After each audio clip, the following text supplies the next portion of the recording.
ప్రభునందు ప్రియ దేవుని బిడ్డలారా, మీ అందరికీ యేసుక్రీస్తు పరిశుద్ధ నామంలో వందనాలు తెలియచేస్తా ఉన్నాను.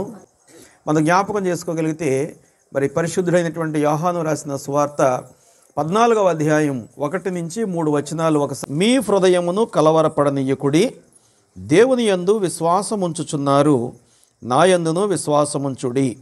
2వ వాక్యం, నా తండ్రి ఇంట అనేక నివాసములు కలవు, లేని ఎడల మీతో చెప్పుదును, మీకు స్థలము సిద్ధపరచ వెళ్ళుచున్నాను.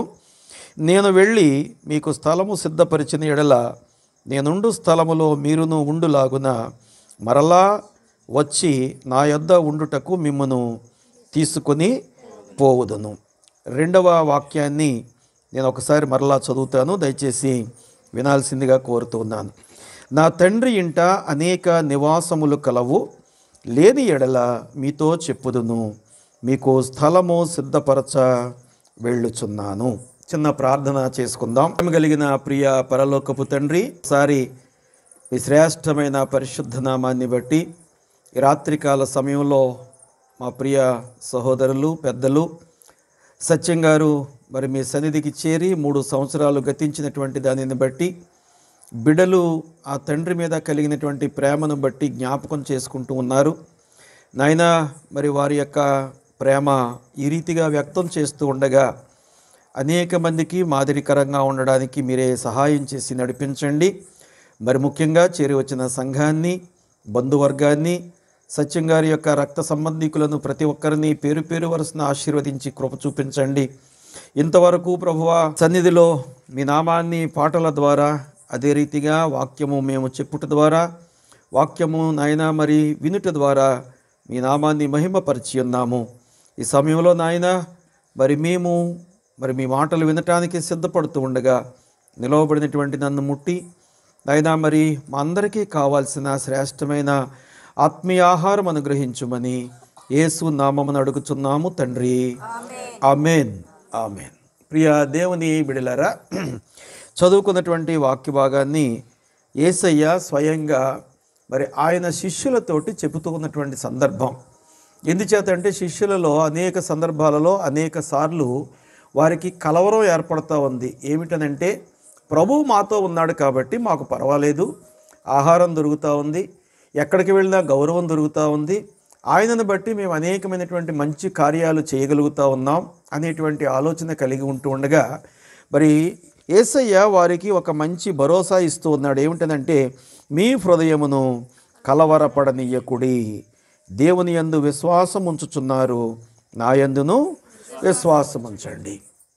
అనగా దేవుని మీద విశ్వాసం ఉంచుతూ ఉన్నారు, కానీ ఇది ధర్మశాస్త్రానుసారమైనటువంటి ఆలోచన అయితే నా యందు కూడా మీరు విశ్వాసం ఉంచితే, అనగా నా యందు విశ్వాసం ఉంచిన వాడు ఎన్నడూ కూడా సిగ్గుపరచబడడు అని వాక్యం తెలియచేస్తూ ఉంది. కాబట్టి అలాంటి మంచి స్థితిలో మీరు జీవించటానికి మీరు నా యందు విశ్వాసం ఉంచండి. ఎందుచేత ఈ మాట చెప్తా ఉన్నాడంటే, ఆయన వెళ్ళిపోయిన తర్వాత మా పరిస్థితి ఏమిటి, ఆయన ఈ లోకాన్ని విడిచిపెళ్ళిన తర్వాత మాకు ఏమవుతుందనేటువంటి కలవరాన్ని వాళ్ళు కలిగి ఉన్నారు. ఆందోళనలో వారు ఉంటూ ఉండగా వారిని బలపరచటానికి ఉన్నటువంటి నిజాన్ని యేసయ్య చెప్తా ఉన్నారు. ఏమనంటే, నేను మీకు స్థలము సిద్ధపరిచిన ఎడల నేనుండు స్థలములో మీరును ఉండులాగున మరలా వచ్చి నా యొద్ద ఉండుటకు మిమ్మును తీసుకొని పోవుదును. అనగా మరణమైన తర్వాత నిరంతరము మనము నివసించటం. మరణమైన తర్వాత మరి అందరూ నిరంతరము నివసించరు. ఇందులో 2 వర్గాలు ఉంటాయి. ఏమిటా వర్గం అని అంటే, నిరంతరము నివసించే వర్గం ఉంటుంది, నిరంతరము బాధపడేటువంటి వర్గం ఉంటుంది. అనగా ఈ లోకంలో సంతోషంగా లోకానుసారంగా జీవించినటువంటి వారు మరణానంతరం వారు బాధపడేవారుగా ఉంటారు. ఈ లోకంలో వాక్యానుసారంగా జీవించి దేవుని యొక్క ఆజ్ఞలకు లోబడి మరి నడిచేటువంటి వారు ఆయనతో కూడా పరలోకములో ఉండేటువంటి ఆధిక్యత కలిగి ఉంటారు అని వాక్యం ద్వారా మనకి తెలియచేయబడతా ఉంది. ఆయన ఒక్కడే ఈ పరిశుద్ధమైనటువంటి గృహాన్ని నిర్మించగలిగిన వాడు. ఏమిటా పరిశుద్ధ గృహం? పరలోక గృహం, పరలోక పట్టణం. ఈ పట్టణాన్ని మనలాంటి వాళ్ళు నిర్మించలేం. మనం ఒక గృహం కట్టాలి అంటే ఒక ఇంజనీర్ని రప్పిస్తాం, ఆయన దానికి ప్లాన్ వేస్తాడు, ఏ మెటీరియల్ ఎంత కావాలో ఇవన్నీ చెప్తాడు. ఎంత కట్టినా ఎన్ని మాటలు చెప్పినా, ఎంత మనం కష్టపడి ఎంత గట్టిగా బలమైనటువంటి వస్తువులతో ఈ యొక్క మరి మనం ఈ లోకంలో నివసించేటువంటి గృహాలు కట్టుకున్నప్పటికీ కూడా వాటి యొక్క జీవిత కాలము కొంత మట్టుకే, వాటి జీవితకాలం కొంత మట్టుకే. కానీ పరలోక గృహం ఉంది చూసారా, అది యుగయుగాలు తరతరాలు ఉండేటువంటి గృహం. అలాంటి గృహాన్ని ఈ లోకములో బహు కొద్ది కాలము జీవించేటువంటి మనం వాక్యానుసారమైనటువంటి జీవితాన్ని కలిగి దైవ సంబంధమైనటువంటి ఉపదేశాలకు లోబడుతూ మనల్ని మనం దేవునికి సమర్పించుకొని జీవిస్తే అలాంటి వారికి ఆ పరలోక భాగ్యాన్ని ఇవ్వడానికి ఆయన ఇష్టపడుతూ ఉన్నటువంటి దేవుడుగా ఉన్నాడు. రెండవదిగా మనం జ్ఞాపకం చేసుకుంటే ఈ పరలోక గృహంలోకి చేరినటువంటి ముందు వ్యక్తి ఎవరు చెప్పండి ఒకసారి. ఈ పరలోక గృహానికి చేరిన ముందు వ్యక్తి ఎవరు? యేసయ్య. ఎందుకు ఆయన చేరాడు? ఆయన మనందరి పాపముల నిమిత్తము ఆ పాపములు భరించడానికి ఈ లోకానికి వచ్చి మానవ రూపిగా, అంతేకాదు పాపాలు భరించిన తర్వాత మరి మరణపాత్రుడిగా అయిపోయాడు. అంటే మనలో ఉన్నటువంటి పాపాలు ఒక పరిశుద్ధుడైనటువంటి వానిని మరణానికి తీసుకెళ్లేటువంటి స్థితికి అంత ఎక్కువగా ఉండిపోయింది. ఆ పాపములన్నిటినీ కూడా ప్రక్షాళన చేయడానికి ఆయన మరణించాడు. మరణించటమే కాదు, ఆయన తిరిగి మూడవ దినాన లేచాడు. బలహీనులుగా ఉన్న వారిని బలపరుస్తూ ఆయన ఏం చేశాడంటే పరలోకానికి మహిమా స్వరూపిగా ఎత్తబడిన వాడిగా ఉన్నాడు. అనగా పరలోకములో ఉన్నటువంటి మొదటి వ్యక్తి, ఈ లోకము నుండి వెళ్ళినటువంటి మొదటి వ్యక్తి ఎవరన్నమాట? యేసయ్య. ఆయన ఒక మాదిరిగా చెబుతూ ఉన్నాడు. ఈ మాదిరి మనము కూడా కలిగి ఉండాలి. ఈ మాదిరి జీవితాన్ని మనము కూడా కలిగి ఉండగలిగితే ఆయన ఏ రీతిగా పరలోకానికి ఎత్తబడ్డాడో మనము కూడా రేపు రెండవ రాకడలో ప్రభు వచ్చినప్పుడు మరి జీవించి ఉన్నవారు వారికంటే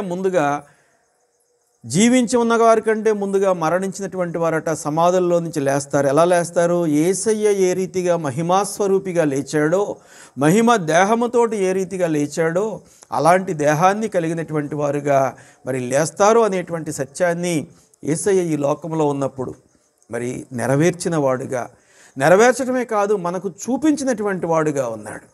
ఎలా చూపించాడండి అంటే చరిత్ర చెబుతూ ఉంది. చరిత్రనే రెండు భాగాలుగా చేయగలిగాడు యేసయ్య. ఈ లోకంలో ఆ పని ఎవరు కూడా చేయలేదు. మనం చాలా సందర్భాల్లో చెప్పుకుంటాం ఏంటంటే క్రీస్తు శకము, క్రీస్తు పూర్వము. ఎందుకు చెప్తాం అలాగా? ఆయన ఒక శకానికి ఒక పురుషుడిగా ఉన్నాడు. అంతేకాదు ఆయన చేసినటువంటి కార్యం ఈ లోకంలో ఏ వ్యక్తి చేయలేదు. అది మనకు ఒక మాదిరిగా ఇచ్చాడు. దావీదు కీర్తనలో మనం జ్ఞాపకం చేసుకుంటాం. 103వ కీర్తన, దావీదు కీర్తనలు 103వ అధ్యాయం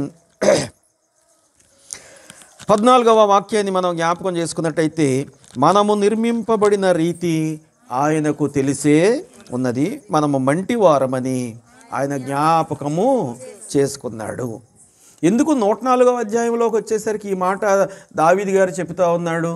ఆదామును సృష్టించినప్పుడు దేవుడైన యెహోవా మనం మంటిగా చేరాలి అని ముందుగా చెప్పలేదు.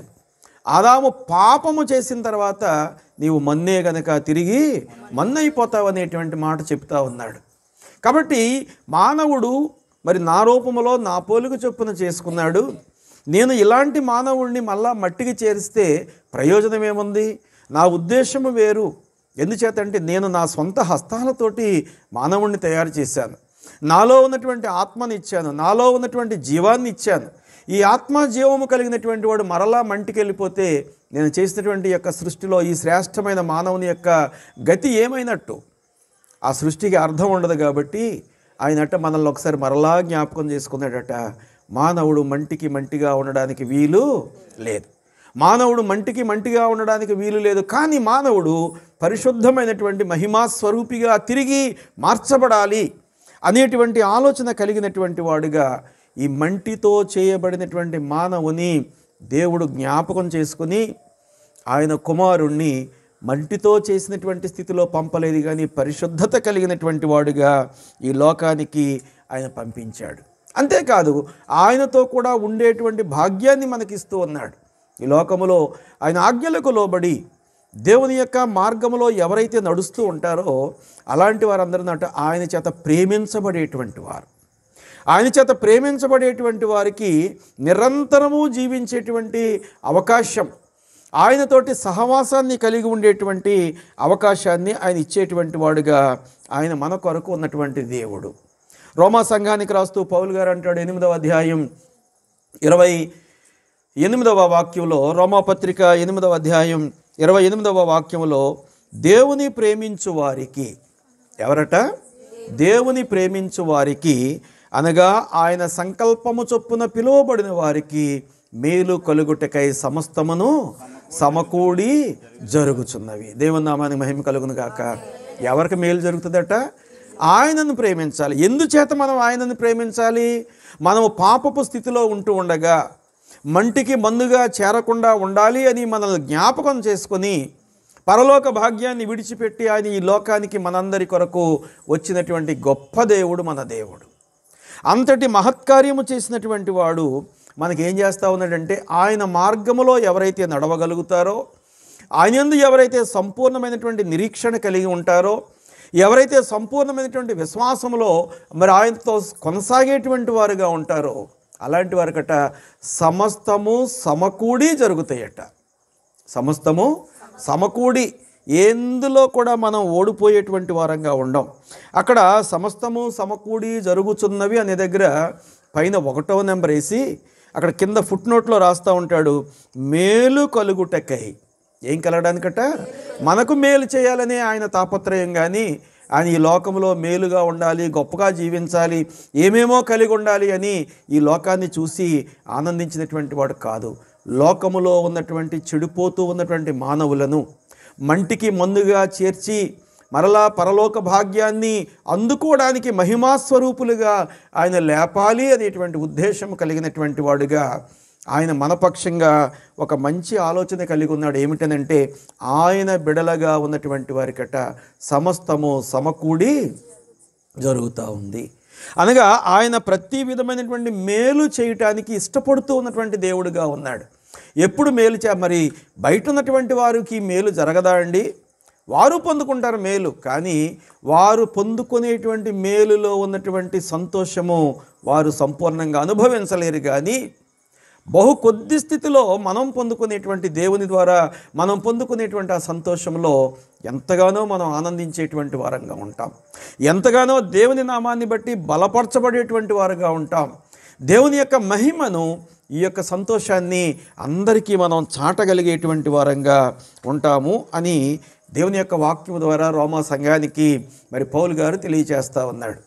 అనగా ఆయనను ప్రేమించండి అని చెబుతూ ఉన్నాడు. రోమా సంఘంలో ప్రేమ లేదు. ఈ దినాన్ని మనం జ్ఞాపకం చేసుకున్నట్టయితే మరి యొక్క దీన కుటుంబం అనగా సత్యం గారి పాపగారి యొక్క కుటుంబాన్ని మనం జ్ఞాపకం చేసుకున్నట్టయితే, వారి కుటుంబంలో మీరు ఎప్పుడు ఎవరికి ఫోన్ చేసి మాట్లాడినా లేకపోతే దగ్గరుండి మాట్లాడినా సంతోషంగానే మాట్లాడుతూ ఉంటారు. వారికి ఉన్నటువంటి కొంచెములోనే మరి ఆ సంతోషాన్ని ఇతరులతో పంచుకునేటువంటి వారుగా, వారికి ఉన్నటువంటి ఆనందాన్ని ఇతరులకు పంచుకునేటువంటి వారుగా ఆ తల్లిదండ్రులు వారికి ఆ తర్ఫీదు ఇచ్చారు.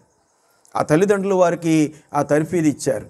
అనేక కుటుంబాల్లో, అనేక గృహాల్లో ఇలాగ ఒకరికొకరు అనుకుని చేసేటువంటి స్థితి కనపడదు. అనుకుని మరి ప్రయాణం చేసేటువంటి స్థితి కనపడదు.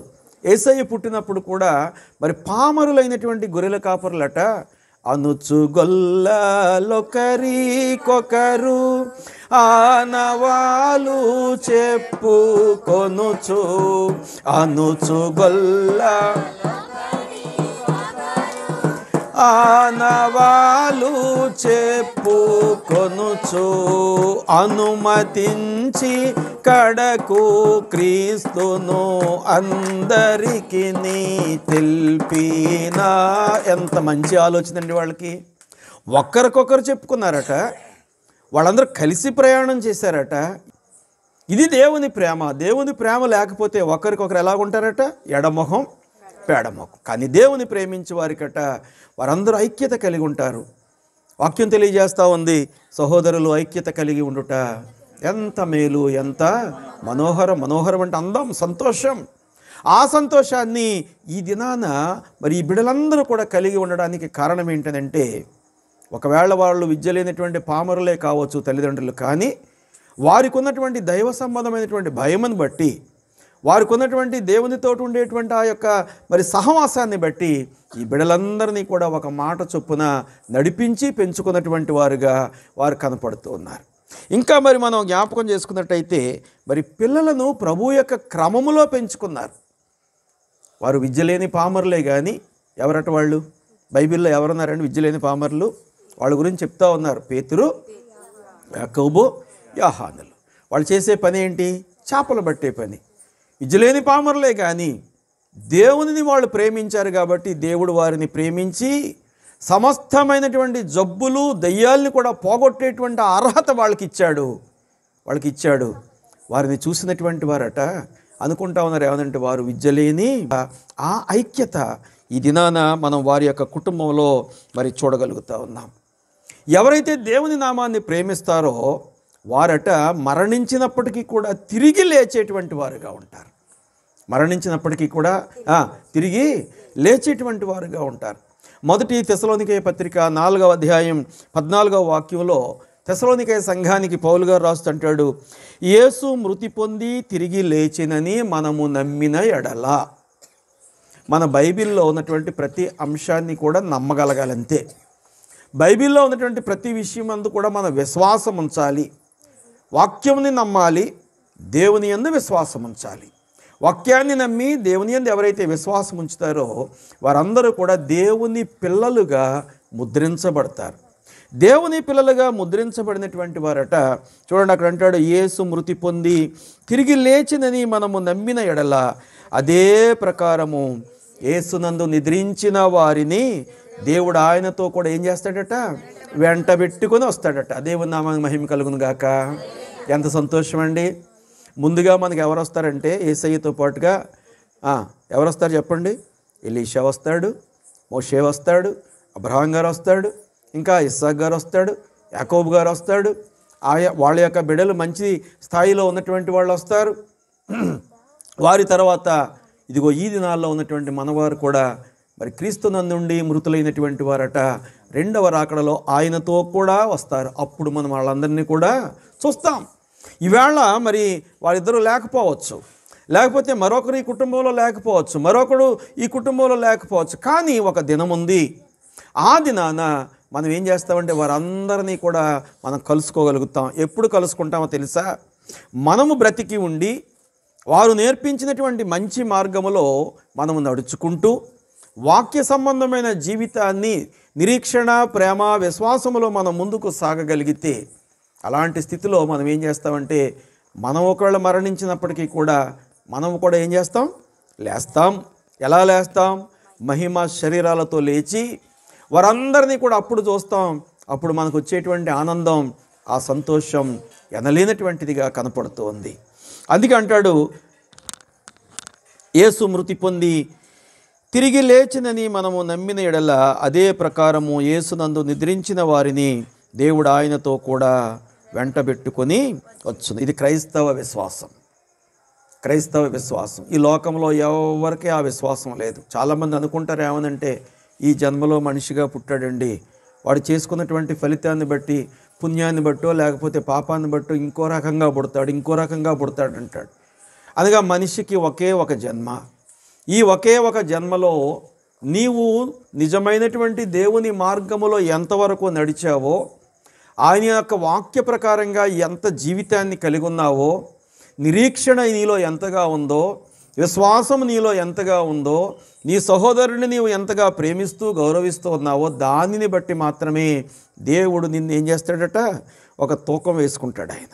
అందులో నువ్వు మరి చక్కగా బరువుగా ఉండగలిగితే ఆయన నిన్ను కూడా కొనిపోవడానికి, నన్ను కూడా మరి కొనిపోవడానికి. ఎందుచేత ఆయనకు మాత్రమే ఇంత శక్తి ఉంది, ఎందుచేత ఆయనకు మాత్రమే ఇంత ఘనకార్యం చేసేటువంటి ఆధిక్యత మరి కలిగి ఉన్నాడో తెలుసా? ఆయన పరిశుద్ధుడు. ఆయన ఎవరట? పరిశుద్ధుడు, నిత్య నివాసి, నిరంతరము జీవించి ఉండేటువంటి వాడు. ఈ లోకంలో పరిశుద్ధుడైనటువంటి వాడు ఆయన తప్ప మరెవడు కూడా లేడు. వాక్యం తెలియజేస్తూ ఉంది, నీతిమంతుడు లేడు, ఒక్కడు లేడు. ఇందాక మరి మన సహోదరుడు చదివి వినిపించాడు 112వ కీర్తనలో. అక్కడ యథార్థత అనేటువంటి మాట కనపడుతుంది చూడు బాబు. ఆ పక్క పేజీలో ఉన్నటువంటి మాటలో యథార్థతను గురించి తెలియజేస్తూ ఉన్నాడు. ఆ కింద వాక్యంలో నీతిమంతుడు అంటా ఉన్నాడు. మనం ఎవరం కూడా నీతిమంతులం కాదు, కానీ దేవుడు ఇచ్చినటువంటి చిన్న జీవిత కాలంలో మనం యథార్థముగా జీవించటానికి మన వంతు ప్రయత్నం చేసుకుంటూ దేవుని యొక్క సహాయాన్ని మనం కోరగలగాలి. వాక్యాన్ని చూస్తాం ఒకసారి. యథార్థవంతులకు ఎలాగుంటుందట? చీకటిలో ఆయన వెలుగు పుట్టించేటువంటి వాడుగా ఉంటాడు. నిజానికి మనం జ్ఞాపకం చేసుకుంటే 7 సంతానం, వారు కలిగి ఉన్నటువంటి జీవనోపాధులు చిన్న చిన్న జీవనోపాధులు, వారందరికీ కూడా ఒక నివాసాన్ని ఏర్పాటు చేసి వారందరికీ కూడా మంచి కుటుంబాలను ఇచ్చి, నేను ఇందాకే మాస్టర్ తోటి అన్నాను, వీళ్ళింట్లో కోడళ్ళందరూ కూడా ఒకే తల్లికి పుట్టినటువంటి బిడ్డల్లాగా అక్క చెల్లెళ్ళలాగా ఉంటారండి అని చెప్పుకున్నాం. మేము జాగ్రత్తగా మనం జ్ఞాపకం చేసుకోగలగాలి. ఎందుకు దేవుడు ఇచ్చాడు? యథార్థమైనటువంటి అనగా మనం అనుకోవచ్చు ఏమనంటే వారి ముఖాన్ని చూసి వీళ్ళ అమాయకులు అనుకోవచ్చు. అమాయకులైనప్పటికీ ఎవరైనప్పటికీ కూడా వారిలో యథార్థత ఉంది. ఆ యథార్థత దేవుడు చూచాడు. ఆ యథార్థతను బట్టి వారి బిడ్డలకు దేవుడు ఆశీర్వాదాన్ని ఇస్తూ ఉన్నాడు.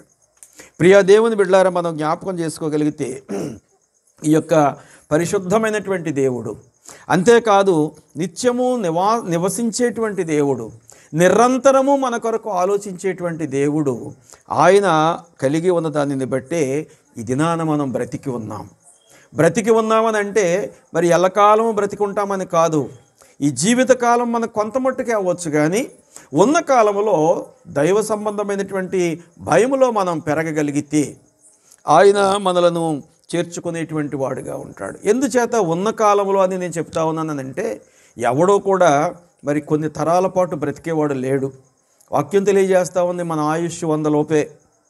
ఈ 100 లోపు ఉన్నప్పుడే మనం జాగ్రత్తగా క్రమపరచబడకపోతే ప్రియ దేవుని బిడ్డలారా, మన జీవితాన్ని నాశనం చేసుకుంటాం. ఎందుచేతో తెలుసా?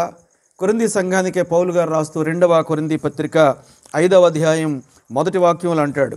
2వ కొరింథీ పత్రిక 5వ అధ్యాయం 1వ వాక్యంలో, భూమి మీద మన గుడారమైన ఈ నివాసము శిథిలమైపోయినను, భూమి మీద మన గుడారం, ఈ నివాసం. గుడారం అంటే అనుకుంటాం ఇల్లు అనుకుంటాం.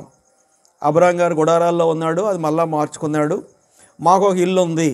నిజం, ఇందాకే చెప్పాను మీకు, ఇదివరకు ఆర్సీసీ బిల్డింగ్ కడితే ఒక 60 ఏళ్ళు 70 ఏళ్ళు వయసు ఉండేది. తెల్ల సున్నంతో కట్టేవారు, వాడు గానుగు సున్నం అనేవారు దాన్ని. నేను కూడా చూశాను ఒకసారి ప్రకాశం జిల్లాలో. ఎద్దులతోటి దాన్ని లోపల నుంచి అలాగ లాగిస్తూ ఉంటారు.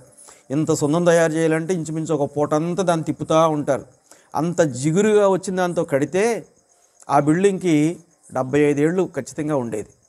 ఇప్పుడు మన ఆర్సీసీ బిల్డింగ్లకి ఎంత ఉంటుందండి? మహా ఉంటే 40 ఏళ్ళు 50 ఏళ్ళు అయిపోయింది. తర్వాత ఎక్కడో ఇటుకల దగ్గర నుంచో లేకపోతే ఐరన్ దగ్గర నుంచో ఎక్కడో చోట నుంచి మనకి తేడా కనిపించేస్తూ ఉంటుంది. ఈ గుడారం కాదు, భౌతికంగా మనం కట్టుకునేటువంటి గుడారం కాదు, కానీ దేవుని చేత నిర్మించబడినటువంటి మన దేహం అనేటువంటి ఈ గుడారం అట. చూడండి, అక్కడ అంటాడు, మనం జ్ఞాపకం చేసుకుంటే, భూమి మీద మన గుడారమైన ఈ నివాసము శిథిలమైపోయినను, చేతి పని కాక దేవుని చేత కట్టబడినదియు నిత్యమైనది నివాసము పరలోకమందు మనకున్నదని ఎరుగుదుము. ఇదే క్రైస్తవ విశ్వాసి యొక్క సంపూర్ణమైనటువంటి నమ్మిక. ఇదే మన నిరీక్షణ. ఈ నిరీక్షణలోనే మన యొక్క ఆత్మీయ జీవితాలు మనం సాగించుకుంటా ఉన్నాం. అబ్రహాం గారట తన జీవితకాలంలో గుడారాల్లోనే నివసించేవాడు. ఎప్పుడు కూడా అబ్రహాము ఒక ఇల్లు కట్టుకున్నట్టుగా మనకు బైబిల్లో ఎక్కడ కూడా తెలియచేయబడదు. అబ్రహాం గారు మరి గుడారాల్లో నివసించినాడు, కానీ ఆయన ఏ గృహం కొరకు ఎదురు చూశాడో తెలుసా? హెబ్రీ సంఘానికి రాస్తూ పౌలు గారు అంటాడు, హెబ్రీ పత్రిక 11వ అధ్యాయం 10వ వాక్యంలో, హెబ్రీ పత్రిక 11వ అధ్యాయం 10వ వాక్యంలో, ఏలయనగా దేవుడు దేనికి శిల్పియు నిర్మాణకుడనై ఉన్నాడో పునాదులు గల ఆ పట్టణము కొరకు అబ్రహాము ఎదురు చూచుచుండెను. అనగా ఈ లోకంలోనేమో గుడారాల్లో ఉన్నాడు ఆయన. గుడారాల కంటే సరైనటువంటి మరి రక్షణ ఉండకపోవచ్చు, ఏమైనా ఇబ్బందులు కలగవచ్చు. కానీ ఆయన ఆలోచన అంతా కూడా ఎక్కడుందంటే, తండ్రి అయినటువంటి దేవుడు తన కొరకు ఏర్పాటు చేసేటువంటి నిత్య నివాసము పరలోక పట్టణములో వేయబడేటువంటి ఆ పునాది కొరకే ఎదురు చూశాడు, ఆ గృహం కొరకే ఎదురు చూశాడు. ఈ లోకంలో మనం ఉండేటువంటిది సామాన్యమైనటువంటి గృహాలే. మన యొక్క శరీరాలు కూడా సామాన్యమైనటువంటి రీతిలోనే ఉంటాయి. కానీ ఈ శరీరాన్ని, దానిలో ఉన్నటువంటి ఆత్మను మనం ఏం చేయాలంటే ప్రత్యేకమైనటువంటి రీతిలో కాపాడుకోగలిగితే, ఆ యొక్క ఆత్మను మనం జాగ్రత్తగా దాన్ని పదిలపరుచుకోగలిగితే, ప్రియ దేవుని బిడలారా, అబ్రహాము వలె మనము కూడా తండ్రితో ఆ యొక్క భాగస్వాములుగా ఉండేటువంటి ఆధిక్యత మనకిస్తాడు. ఎందుచేతంటే అబ్రహాము ఈ లోకంలో గుడారాల్లో నివసించినప్పటికీ కూడా ఆయనట పునాదులు కలిగినటువంటి పట్టణం, అనగా నిత్యము నివసించేటువంటి పట్టణానికి పునాది వేయాలి అంటే మన వల్ల కాదు, ఈ లోకంలో ఎవరి వల్ల కాదు. కానీ దేవుని యొక్క కృపను బట్టి ఆయనే ఆ పట్టణానికి పునాది వేయగలడు. ఆ పట్టణంలో పునాది వేయడానికి మన పితరులను దేవుడు మనకు మాదిరిగా ఉంచాడు, మన తల్లిదండ్రులను మనకు దేవుడు మాదిరిగా ఉంచాడు. ఈ దినాన మనము కూడా ఆ మాదిరిలో ఎదగాలి అనేటువంటి ఆలోచన ఆయన కలిగినటువంటి వాడుగా ఉన్నాడు. అందుచేతే అబ్రహాము ఈ లోక సంబంధమైనటువంటి గుడారాల గురించి ఆలోచించలేదు కానీ, అబ్రహాము ఈ లోక సంబంధమైనటువంటి నివాసాలు కట్టుకోవాలని ఆలోచించలేదు కానీ, పరలోక సంబంధమైనటువంటి గుడారాన్ని గురించి ఆలోచించుకున్నటువంటి వాడుగా ఉంటూ ఉండగా ఆయనట ఈవేళ ఎక్కడ నివాసం ఉన్నాడు? ఇప్పుడు అబ్రహాము గారు గుడారంలో లేడండి. ఎక్కడున్నాడు ఆయన? దేవునితో కూడా పరలోకములో సంతోషపడుతూ ఉన్నటువంటి వాడుగా, దేవునితో కూడా సహపాలి భాగస్థుడిగా, ఆయన సహవాసములో ఉన్నటువంటి వాడుగా మరి కనపడుతూ ఉన్నాడు. ఇంకా హెబ్రీ సంఘానికి రాస్తూ పౌలు గారు అంటాడు, 13వ అధ్యాయం 14వ వాక్యంలో మనం జ్ఞాపకం చేసుకున్నట్టయితే, నిలువరమైన పట్టణము మనకిక్కడ లేదు కానీ ఉండబోచున్న దానికోసము ఎదురు చూచుచున్నాము. నిలువరమైన పట్టణం, ఏ ఊరు వెళ్తే కూడా ఆ ఊరు మంద కాదు. యాకోబు గారు అంటాడు, నేడైనను రేపైనను ఒకానొక పట్టణమునకు పోయి వ్యాపారము చేసుకుని లాభము సంపాదించుకుందామనుకుంటున్న వారులారా, రేపేమీ సంభవించునో మీకు తెలియదు కాబట్టి మీ జీవము ఏపాటిది, మీరంతలో కనపడి మాయమైపోయేటువంటి ఆవిరి వంటి వారు.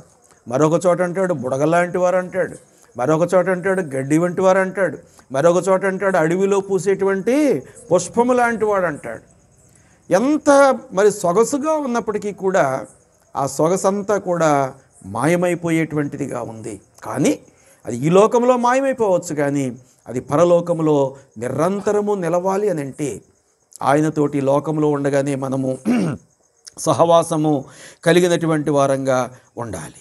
ఈ లోకంలో మనకు అనేక శ్రమలు వస్తూ ఉంటాయి, కష్టాలు వస్తూ ఉంటాయి, ఇబ్బందులు వస్తూ ఉంటాయి, ఇరుగు పొరుగు వారితోటి అనేక భేదాలు వస్తూ ఉంటాయి. ఎన్ని రకాలైనటువంటి ఇబ్బందులు వచ్చినప్పటికీ కూడా ఇవన్నిటినీ కూడా అబ్రహాము, ఇస్సాకు, యాకోబులు, మోషే లేక యోసేపు, మన ముందున్నటువంటి గొప్పవారందరూ కూడా అనుభవించినటువంటి వారుగా ఉన్నారు. మన ముందున్నటువంటి దైవ సంబంధమైనటువంటి దేవుని బిడలందరూ కూడా మరి రుచి చూచినటువంటి వారుగా ఉన్నారు. కానీ వారు ఈ దినాన దేవునితో కూడా గొప్ప సహవాసములో ఉన్నటువంటి వారుగా ఉన్నారు. ఎందుచేతంటే ఆ దినాల్లో వారు తండ్రి యందు సంపూర్ణ విశ్వాసము కలిగి ఉన్నారు.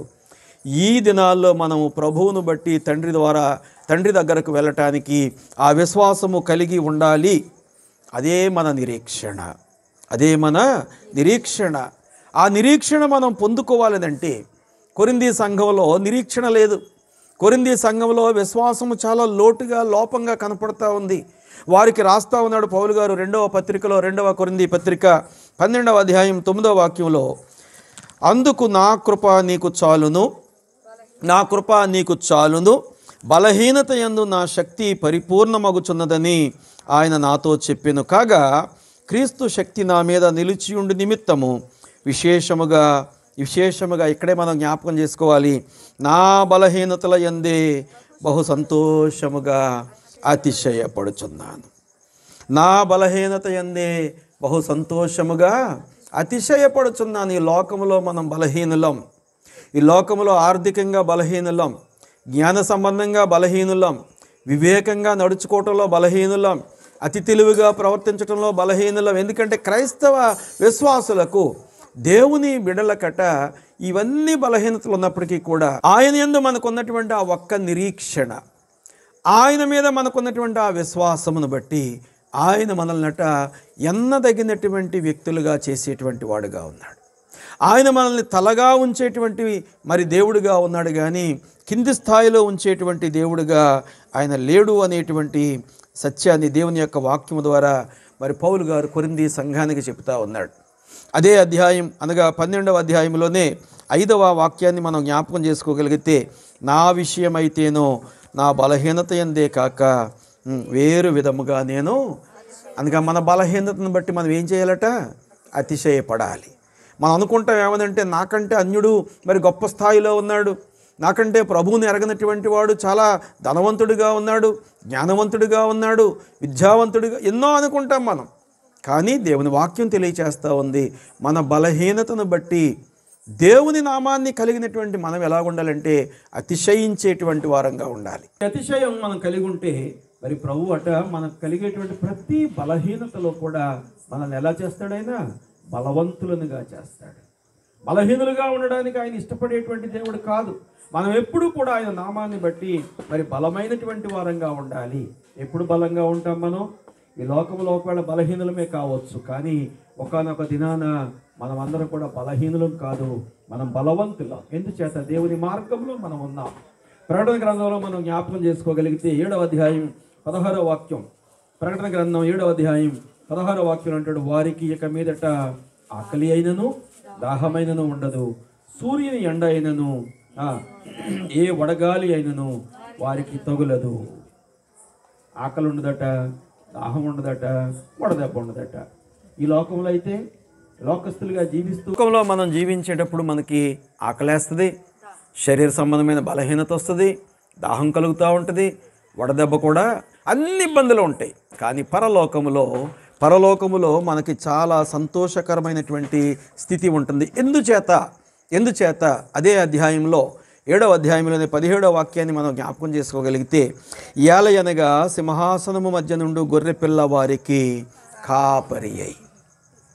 సింహాసనం మధ్య నుండి గొర్రెపిల్ల ఎవరా గొర్రెపిల్ల? మనందరి కొరకు తన ప్రాణాన్ని పెట్టిన మన రక్షకుడైన యేసుక్రీస్తు మృతి చెంది 3వ దినాన్న లేచి బలహీనులను బలపరిచి ఏ రీతిగా మహిమాస్వరూపిగా పరలోకానికి ఎక్కిన వాడుగా ఉన్నాడో ఆ ప్రభువట మనందరికీ కాపలాగా ఉంటాడటండి. ఆ మహిమాస్వరూపుడే మన కాపలాగా ఉంటే మనకు భయం ఎందుకు? మనకేమి భయపడాల్సినటువంటి అవసరం లేదు. ఇంకా మనం జ్ఞాపకం చేసుకున్నట్టయితే, దేవుడే వారి కన్నుల నుండి ప్రతి బాష్ప బిందువును తుడిచివేయను. ఆ పై మాటలు అంటాడు, జీవ జలముల బుగ్గ యొద్ద వారిని నడిపిస్తాడు. ఆయన కాపరిగా ఉండి మనకి ఏ ఆహారం ఇస్తాడో తెలుసా? జీవ జలాన్ని ఇచ్చేవాడుగా ఉన్నాడు. రెండవదిగా మనం జ్ఞాపకం చేసుకున్నట్టయితే, మన కంటి నుంచట ఈ లోకములో ఒకవేళ మనం కన్నీరు కార్చవచ్చు, ఈ లోకములో మనం దుఃఖపడవచ్చు, కానీ ఇక్కడ దుఃఖము కానీ ఏడ్పు కానీ కన్నీరు కానీ ఉండదు. ఎందుచేతంటే మన ప్రతి కన్నీటి బాష్ప బిందువును కూడా ఆయన తుడిచిన వాడుగా ఉన్నాడు. ఎప్పుడు తుడుస్తాడు ఆయన? ఆయనలో మనం ఐక్యత కలిగి జీవించినప్పుడు, సహవాసము కలిగి జీవించినప్పుడు, ఆయనతోటి మనం మంచి సంబంధాన్ని కలిగి జీవించినప్పుడు. మంచి సంబంధం అంటే ఎక్కడి నుంచి వస్తుంది? యేసయ్య మా ఇంటికి రా, మీకు వేళ భోజనం పెడతాం. మన పిల్లలు మొన్న ఒక స్కిట్ వేశారు కదా, యేసు ప్రభు మా ఇంటికి వస్తానన్నాడు, ఆయనకు భోజనం పెట్టాలనేసి అని చెప్పాను. ఆ భోజనం పెట్టాలని పెట్టి చాలా ఆతృతగా ఎదురు చూస్తూ ఉంది ఆ ఇల్లాలు ఎక్కడెక్కడే ఉన్నట్టుంది. మన ఇల్లాలేనా? రైట్. చాలా ఆతృతగా ఎదురు చూసింది పాపం బిడ్డ. కానీ వచ్చాడు ఆయన. ఏ రూపంలో వచ్చాడు? మరొక రూపంలో వచ్చాడు. నా కాళ్ళు అవతలకు బాగుంది. మరొకసారి మరొక రూపంలో వచ్చాడు. నువ్వెవడం అసలు, నేను యేసయ్య కోసం చూస్తుంటే అంది. మరొక రూపం, ఎన్నెన్నో అయిపోయినాయి. ఆ తదుపరి ఆమె మనసుకు ఇంకా వస్తాడు అని కనిపెడుతూ ఉండగా దేవుని యొక్క సందేశం వినపడతా ఉంది. నేను నీ దగ్గరకు వచ్చాను కానీ నీవు నన్ను గమనించుకోలేదు. అనగా సహోదర ప్రేమ లేనటువంటి స్థితి. దేవుని ప్రేమించడమే కాదు, కానీ ఈ లోకంలో మనం కలిగి ఉండాల్సినటువంటి ముఖ్యమైనటువంటి విషయం ఏంటో తెలుసా? సహోదర ప్రేమ. పౌలు గారు అంటాడు, సహోదర ప్రేమ నిలువరముగా ఉండనీయుడి. అనగా నిరంతరము ఉండాలి. ఈ ప్రేమ నిరంతరము ఉండాలి. నీకు ఇష్టమైతే ఒక రకంగా, నీకు ఇష్టం లేకపోతే ఒక రకంగా చూపించే ప్రేమ అది ప్రేమ కాదు, అది దొంగ ప్రేమ. అది సాతాను చూపించేటువంటి ప్రేమ. ప్రియ దేవుని బిడ్డలారా, వాక్యం తెలియచేస్తూ ఉంది, ఆయనే మనకు కాపలాదారుడిగా ఉంటాడటండి. He is our escort. ఆయన మనకంటే ముందుగా ఉంటాడు, మన ప్రక్కన ఉంటాడు, మన వెనక ఉంటాడు, మన ముందు ఉంటాడు, అన్ని చోట్ల మనకుంటాడు. గొర్రెపిల్లగా ఆయన ఈ లోకానికి వచ్చాడు, కానీ అక్కడ ఎలాగ ఉంటాడు తెలుసా? సింహంలాగా ఉంటాడు. ఎలా ఉంటాడు ఆయన? మామూలు సింహం కాదు. జాగ్రత్త. ఆయన యొక్క కాపుదలలో మనం ఉండి చేరాలి అని అంటే ఈ లోకంలో మనం 3 రకాలైనటువంటి మంచి జీవితాలు కలిగి ఉండాలి. ఆయన కాపుదలలో మనం మరణించిన తర్వాత ఉండాలి అని అంటే 3 రకాలైనటువంటి మంచి కార్యాలు మన జీవితంలో ఈ లోకంలో ఉన్నప్పుడు మనం కలిగి ఉండాలి. పేతురు గారు విశ్వాసులైనటువంటి వారికి రాస్తూ 2వ పేతురు పత్రిక 3వ అధ్యాయం 12వ వాక్యం 2వ భాగంలో ఆయన తెలియజేస్తూ ఉన్నాడు. 2వ పేతురు పత్రిక 3వ అధ్యాయం 12వ వాక్యం 2వ భాగంలో అంటాడు, మీరు పరిశుద్ధమైన ప్రవర్తనతోనూ భక్తితోనూ ఎంతో జాగ్రత్త గలవారై ఉండవలెను. మొదట ఏం కలిగి ఉండాలట అమ్మా? మనకు ముందు వచ్చే మాట అదే వస్తుంది, భక్తి. అది కాదు, పరిశుద్ధమైన ప్రవర్తన. 2వదిగా భక్తి. 3వదిగా అంటాడు జాగ్రత్త. జాగ్రత్త, పరిశుద్ధత ఉండాలి. యేసయ్యను చూడాలంటే పరిశుద్ధత. ఎంతమంది పాట బాగా పాడతారు? చేతులు ఎత్తండి ఒకసారి. 1 2 3 4 5 6. మిగిలిన వాళ్ళు పాడరా? రాదా వాళ్ళకి పాట? యేసయ్యను చూడాలంటే పరిశుద్ధత కావాలి, పరిశుద్ధత కావాలంటే యేసు రక్తమే శుద్ధి. చాలండి, నీ ఒప్పుకోవాలి. ఆగండి చాలు. అందరం పాడాం. యేసయ్యను చూడాలంటే ఏం కావాలట? ఎంతమందికి ఉంది? ఇది పరీక్ష. యేసయ్యను చూడాలంటే పరిశుద్ధత కావాలి, ఎంతమందికి ఉంది? ఆ అనుభవాన్ని ఎంతమంది పొందుకున్నారు? యేసయ్యను చూడాలంటే ఏం కావాలట? పరిశుద్ధత కావాలి. పరిశుద్ధత కావాలంటే ఏం కావాలట? ఆయన రక్తంలో మరి కడగబడ్డామా లేదా? అందరం కూడా ఆ విశ్వాసం ఉంది, నమ్మిక ఉంది. బలలో పాలు పంచుకుంటాం, సంఘం యొక్క పరిచర్యలో భాగస్థులుగా ఉంటాం, కానీ ఆయనను చూడలేకపోతూ ఉంటాం. కారణం ఏంటి? పరిశుద్ధత లోపం ఉంది. వాక్యం కూడా తెలియజేస్తూ ఉంది, అందరూ పాపం చేశారు, దేవుడిని గ్రహించే మహిమ పొందలేకపోతూ ఉన్నారు. అక్కడ ఒక వార్నింగ్ ఇస్తూ ఉన్నాడు, మీరు పాపం చేశారు కాబట్టి మహిమ చూడలేకపోతా ఉన్నారు. ఈవేళ అంటా ఉన్నాడు, పాపం నుంచి బయటపడండి, ఆ మహిమను మీరు చూడండి.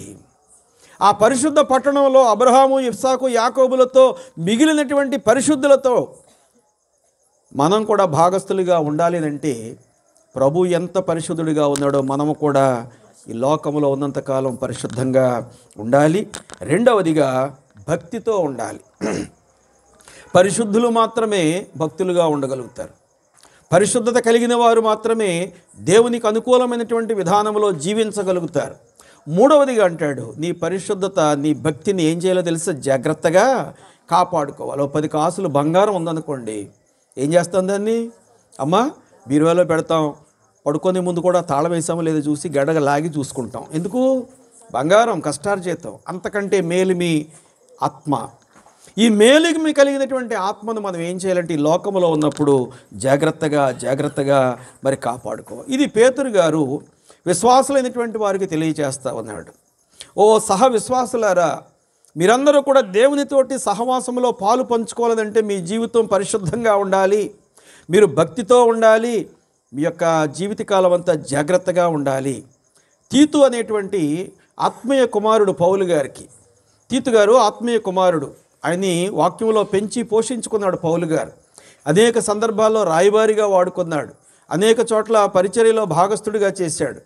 తన యొక్క ఆత్మీయ కుమారుడు తీతు గారికి రాస్తూ పౌలు గారు 2వ అధ్యాయం 12-13 వాక్యాలు అంటాడు, మనము భక్తిహీనతను, ఇహలోక సంబంధమైన దురాశలను విసర్జించి శుభప్రదమైన నిరీక్షణ నిమిత్తం.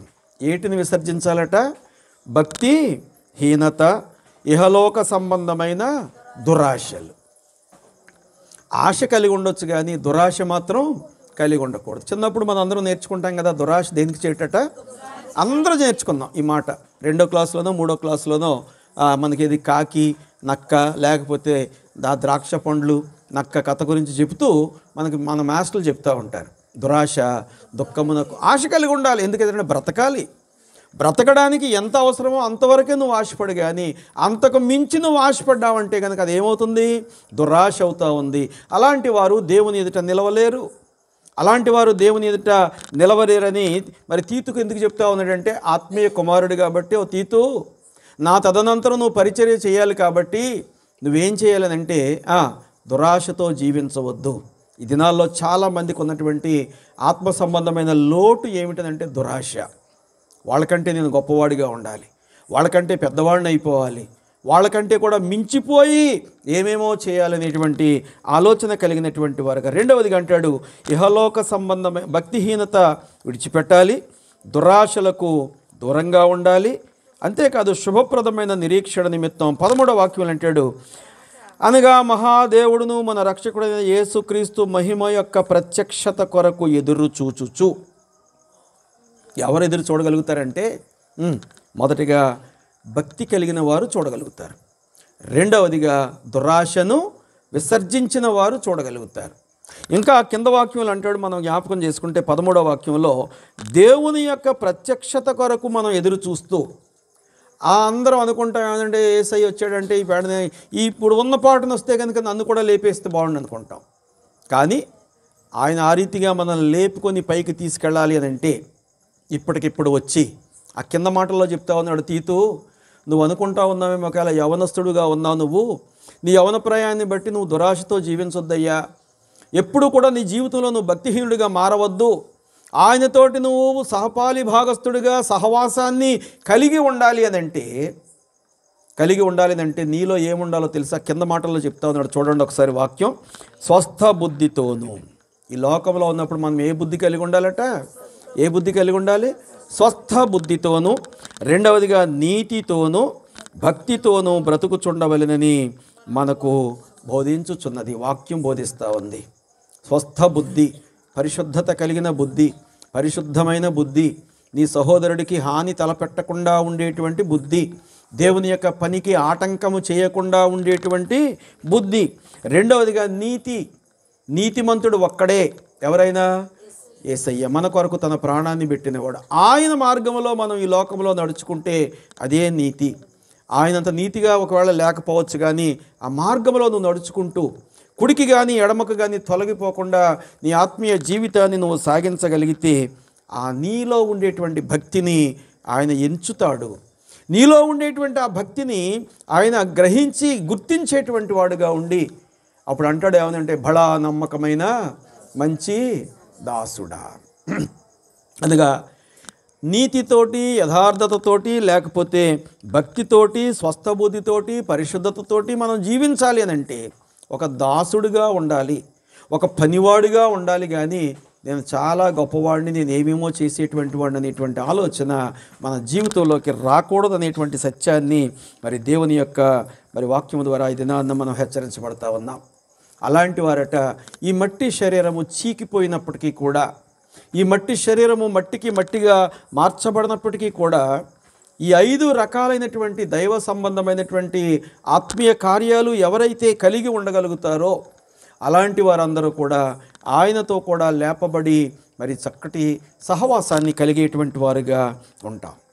మనము కూడా లేపబడతాము అనేటువంటిదే మన యొక్క విశ్వాసం. ఫిలిప్పీ సంఘానికి పౌలు గారు రాస్తూ 3వ అధ్యాయం 21వ వాక్యంలో, సమస్తమును తనకు లోపరుచుకొనజాలిన శక్తిని బట్టి, సమస్తము తనకు లోపరుచుకొనజాలిన శక్తిని బట్టి ఆయన మన దీన శరీరమును తన మహిమగల శరీరమునకు సమరూపము గలదానిగా మార్చును.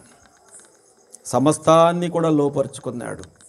అందుకే అంటాడు కదా హెబ్రీ పత్రికలో, ఓ మరణమా నీ ముల్లెక్కడా, ఓ మరణమా నీ విజయం ఎక్కడా. మరణాన్ని కూడా లోపరుచుకొని మరణాన్ని పాతాళములోనికి త్రొక్కివేసి ఆయన మహిమాస్వరూపిగా లేచి ఒక మంచి మార్గాన్ని మనకి చూపిస్తూ ఉన్నాడు. ఆ మార్గంలో మనం నడుచుకోగలిగితే, అందుకే ఆ మార్గంలో నడవాలి అని అంటే ఇందాక మనం చెప్పుకున్నటువంటి 5 రకాల మరి పరిశుద్ధమైనటువంటి కార్యాలు మన జీవితంలో ఉండాలి. అప్పుడే మనం లేపబడినప్పుడు, మరణించి ప్రభు వచ్చిన సందర్భంలో మనం లేపబడినప్పుడు మహిమాస్వరూపులుగా మరి ఆయన కొరకు మరి లేపబడేటువంటి వారంగా. అనగా ఈ మట్టి శరీరము మహిమా స్వరూపము కలిగినటువంటి, అనగా ప్రభువును పోలినటువంటి మహిమా స్వరూప మరి ఆ యొక్క శరీరముగా మార్చబడతా ఉంది అనేటువంటి సత్యాన్ని మరి దేవుని యొక్క వాక్యం ద్వారా తెలియజేయబడతారు. ఎవరు లేపబడతారు? ముందు ఎవరు లేపబడతారు? క్రీస్తునందుండి మృతులైన వారు మొదట లేతురు. క్రీస్తునందుండి మృతులైనటువంటి వారు మొదట లేస్తారట. ఇంకా మనం వాక్యంలో జ్ఞాపకం చేసుకోగలిగితే 1 కొరింథీ పత్రిక 15వ అధ్యాయం 43వ వాక్యంలో చక్కటి మాట చెప్తా ఉన్నాడు ఈ శరీరాన్ని గురించి. ఈ శరీరము అక్షయమైపోయేటువంటిదిగా భూమిలో పాతిపెట్టబడి అక్షయమైపోయేటువంటిదిగా పైకి లేస్తూ ఉందట. ఎంత సంతోషం అండి! క్షయమైపోయింది. ఒక విత్తనాన్ని మనం భూమిలో నాటిన తర్వాత ఒక 4 దినాలు అయిన తర్వాత అది ఇంకా మొక్క రాలేదు. ఎలాగుంది అనేసి ఒక యవన బిడ్డ లేకపోతే ఒక చిన్న బిడ్డ వెళ్ళి మా తాతయ్య మా నాన్న విత్తనాన్ని నాటాడు, ఇది ఎలాగుందో చూద్దాం అనుకుని గొయ్యి తీసాడట. అది భూమిలో పాతినప్పుడు చాలా అందంగా ఉంది, చిక్కుడు గింజ తెల్లగా ఉంటుంది అందంగా. అది భూమిలో పాతిన తర్వాత ఒక 3 దినాలు అయిన తర్వాత బిడ్డ చూస్తే అది ఎలాగైపోయిందట, ఉబ్బిపోయింది. తర్వాత దాని మీద చర్మం ఊడిపోయింది, పచ్చగా తయారైపోయింది. అంతకుముందు తెల్లగా ఉన్నటువంటిది లోపల గింజ, ఆ బద్దలు ఎలా తయారైంది, ఇప్పుడు పచ్చగా తయారైపోయింది. దాన్ని ఇంకొక 2 రోజులు కనుక మనం అలా ఉండనిస్తే దానిలోంచి ఏమొస్తుంది, ఇప్పుడు ఒక అందమైనటువంటి లేత చిగుర్లతో కూడినటువంటి మొక్క బయటకు వస్తుంది. అనగా క్షయమైపోయేటువంటి ఈ యొక్క దేహం భూమిలో పాతి పెట్టబడిన తర్వాత, అనగా మరణించి పాతి పెట్టబడిన తర్వాత రేపు 2వ రాకడలో ప్రభు వచ్చినప్పుడట అక్షయమైనటువంటిది, అనగా క్షయము కాకుండా ఉండేటువంటిది, నిరంతరము నివసించటానికి యోగ్యత కలిగినటువంటిదిగా 43వ వాక్యం అంటాడు, ఘనహీనమైనదిగా విత్తబడి మహిమ గలదిగా లేపబడును, బలహీనమైనదిగా విత్తబడి బలమైనదిగా లేపబడును. చనిపోయినటువంటి వాడు ఎవరో కూడా తనకు తానుగా వెళ్ళి పాతి పెట్టుకోడు. మనలాంటి వాళ్ళు ఎవరిలో ప్రేమించి అందంగా తీసుకెళ్తే అందంగా ఉంటుంది, లేకపోతే ఏదో జరిగిపోయింది కార్యక్రమం. చాలా బలహీనమైనటువంటి రీతిలో తయారైపోతాడు, ఎందుకంటే వానిలో ప్రాణము లేదు కాబట్టి. కానీ ఆ రీతిగా విత్తబడి లేక పాతి పెట్టబడినటువంటి ఆ శరీరం అట, ఇందాక మనం చెప్పుకున్నటువంటి 5 రకాలైనటువంటి ఆ పరిశుద్ధత కలిగినటువంటి యోగ్యమైనటువంటి ఆత్మీయ జీవితాన్ని కలిగినటువంటి వారట ఇప్పుడు వేళ ఎలా లేస్తారంటే నిత్యము నివసించటానికి యోగ్యత కలిగినటువంటి ఇలాంటి మహిమ దేహాలతోనే ప్రభువును మనం ఎదుర్కోగలుగుతాం. ఆయనతో సమానంగా ఉండేటువంటి ఆ భాగ్యాన్ని మనం పొందుకోగలుగుతాం. ఈ లోకములో జీవించినంత కాలము ఆ మహిమ కలిగినటువంటి ప్రభువు వైపు చూస్తూ మన యొక్క ఆ యొక్క జీవిత కాలాన్ని సాగించాలి అని దేవుని యొక్క వాక్యము ద్వారా ఈ దినాన మనకి వాక్యం తెలియచేస్తూ ఉంది. మరి ఆ యొక్క మన జీవితం ఆ రీతిగా సాగించాలి అంటే యోహాను సువార్త 14వ అధ్యాయం 6వ వాక్యంలో మనకి కంటతా వాక్యం అది, దేవుడులో మార్గమును సత్యమును జీవమును. ఈ మాటలు ఎవరు చెప్పారు? యేసయ్య చెప్పాడు. యేసు అని గీత పెట్టి అక్కడ, నేనే మార్గమును సత్యమును జీవమును, నా ద్వారానే తప్ప ఎవడును తండ్రి యొద్దకు, ఆయన ఒక మార్గాన్ని చూపించాడు మనకి. ఏమిటా మార్గం? 5 రకాలైనటువంటి పరిశుద్ధ మార్గాలు. ఈ పరిశుద్ధత కలిగిన జీవితం మనం యథార్థముగా ఈ లోకంలో గనక పాటించుకోగలిగి ముందుకెళ్ళగలిగితే ఆ నీతిమంతునితో కూడా మనం సహపాలి భాగస్థులంగా ఉంటామనేటువంటి సత్యాన్ని దేవుని యొక్క వాక్యము ద్వారా ఈ దినాన మనం బోధించబడతా ఉన్నాం. నేనే మార్గమును. ఈ లోకంలో ఏ వ్యక్తి కూడా ఇంత ధైర్యంగా ఈ మాట చెప్పలేదు. తిరిగి లేవడానికి అర్హత కలిగినటువంటి పరిశుద్ధుడైనటువంటి ప్రభువు మాత్రమే ఈ మాట చెప్పాడు. ఎందుచేత? ఆయన సత్యవంతుడైనటువంటి దేవుని యొక్క కుమారుడు. అంతేకాదు ఆయనలో ఉన్నటువంటి ఆత్మ పరిశుద్ధమైనటువంటి ఆత్మ. ఆ మార్గములో మనం నడవగలిగితే ఆ సత్యముతోటి మనం సహవాసాన్ని కలిగి ఉంటాం. ఆ మార్గంలో నడవగలిగితే ఆ పరిశుద్ధాత్మను మనం మన జీవితకాల పర్యంతం ఉంచుకోగలిగితే ఆ పరిశుద్ధాత్ముడే మనలను లేపుతాడు. ఇదిగో రేపొద్దున్న యేసయ్య వచ్చినప్పుడు మనం ఉన్నప్పటికీ లేకపోయినప్పటికీ కూడా సత్యం గారు కనుక ప్రభువుతో కూడా మృతి పొందినటువంటి వాడుగా ఉంటే, ఆ పరిశుద్ధత కలిగి మృతి పొందినటువంటి సహోదరుడిగా ఉండగలిగితే, ప్రియ దేవుని బిడలారా, మనము లేపబడ్డ కంటే ముందు ఆయన లేపబడతాడు. ఆ తదుపరి పరిశుద్ధులుగా ఉన్నటువంటి మనం బ్రతికి ఉన్నా చనిపోయినా మనం కూడా లేపబడతాం. మనందరం కూడా ఆయనతో కలిసి జీవించేటువంటి వారంగా ఇప్పుడు ఉన్నటువంటిది ఒక మార్గం అయితే ఆయనతో ఉండేటువంటి మార్గం అంటే ఒక నూతనమైనటువంటి మార్గం, ఒక క్రొత్త మార్గం. ఏ మార్గం ఇది? ప్రతిష్ఠించబడినటువంటి మార్గం, మనందరి కొరకు ఆయన సిద్ధపాటు చేసినటువంటి ఒక ప్రత్యేకమైన మార్గం. ఈ మార్గంలో మనం జీవించాలి అని అంటే ప్రియ దేవుని బిడ్డలారా, వాక్యం తెలియచేస్తూ ఉంది, ఒక విశ్వాసాన్ని కలిగి ఉండాలి. ఏమిటా విశ్వాసం? నా తండ్రి అంట అనేక నివాసాలు ఉన్నాయి, నేను ఇక్కడే ఉంటే ఆ నివాసాలు మీకు లేవు. ఇప్పుడు ఆయన మన కొరకు మంచి నివాసాలు ఏర్పాటు చేశాడు. ఆ నివాసాల్లో ఉండడానికి నిరంతరము మన జీవితకాల పర్యంతము మనం ప్రయత్నం చేస్తూ ప్రభువు కొరకు సమర్పణ జీవితం కలిగి జీవిద్దాం. దేవుడి మాటలు దీవించునుగాక. ఆమేన్, ఆమేన్. ప్రార్థన చేసుకుందాం. ప్రేమ కలిగిన ప్రియ పరలోకపు తండ్రి, మమ్మను ప్రేమించి మాకు అనుగ్రహించిన ఈ శ్రేష్టమైన పరిశుద్ధ స్థితిని బట్టి మీకు వందనాలు నాయనా. మరి మీ ప్రియదాసుడు ప్రభువా మరి కొండేపూడి సత్యం గారు గత 3 సంవత్సరాల క్రితం మీ సన్నిధిలో చేరి నాయనా మరి ఈ లోకములో బిడ్డలను ఒకవేళ వదిలి ఉండొచ్చు, కానీ రాబోయే కాలంలో నాయనా మేమందరం కలిసి ఆనందించేటువంటి ఒక చక్కటి మార్గాన్ని, ఒక చక్కటి దారిని ఆ కుటుంబానికే కాదు అనేక మందికి ఆయన కలిగినటువంటి ఆ యొక్క స్థితిని బట్టి చూపించిన వాడుగా ఉంటూ ఉండగా, ఇంతవరకు ఈ నామాన్ని హెచ్చించుకొని ప్రభువా శ్రేష్టమైనటువంటి ఆత్మీయ జీవితం మేము కలిగి ఉండడానికి ఏ రీతిగా పాటుపడాలో, ఏ రీతిగా ముందుకు సాగాలో, ఏ రీతిగా ప్రభువా మేము నడుచుకోవాలో, ఏ రీతిగా మీయనైనటువంటి ఆ విశ్వాస సంబంధమైన ఆత్మీయ జీవితాన్ని కలిగి ఉండాలో, ఏ రీతిగా నిరీక్షణ కలిగి ఉండాలో, ఏ రీతిగా విశ్వాసంలో ఎదగాలో ఆయన మాకు నేర్పించినందుకు వందనాలు. చేరి వచ్చిన ప్రతి బిడ్డను దీవించి ఆశీర్వదించండి నాయనా. మరి ఈ గృహస్థులకు కావాల్సిన ప్రతి అవసరతలో మీరు తోడుగా ఉండి నడిపించండి నాయన. గృహానికి కావాల్సిన మాదిరి మీరు దయచేస్తున్నందుకు మీకు వందనాలు. మరి విడువబడినటువంటి కుటుంబంలో పెద్దలైనటువంటి వారందరూ కూడా వారి బిడ్డలకు మాదిరిగా ఉండేటువంటి స్థితి కొరకు ఈ నేర్పు కలిగిన హస్తముల యొక్క తోడ్పాటు ఈ కుటుంబాలన్నిటికీ అందించమని వేడుకుంటూ ఉన్నాం.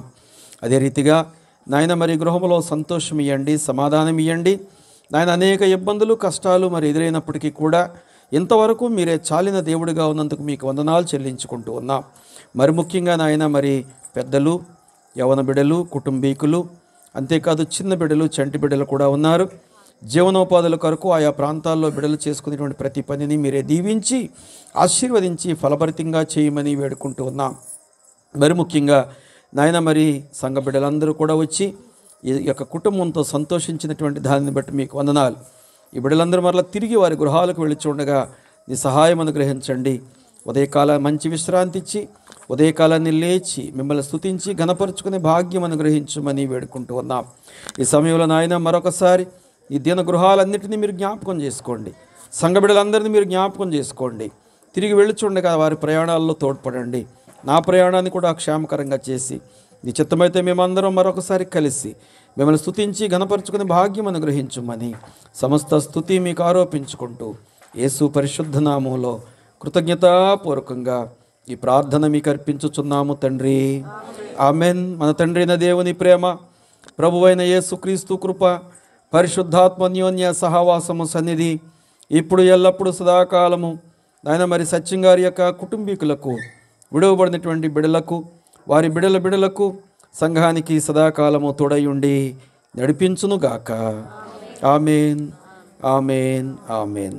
ఆశీర్వాదంబుల్ మా మీద వర్షింపచేయుమిషా,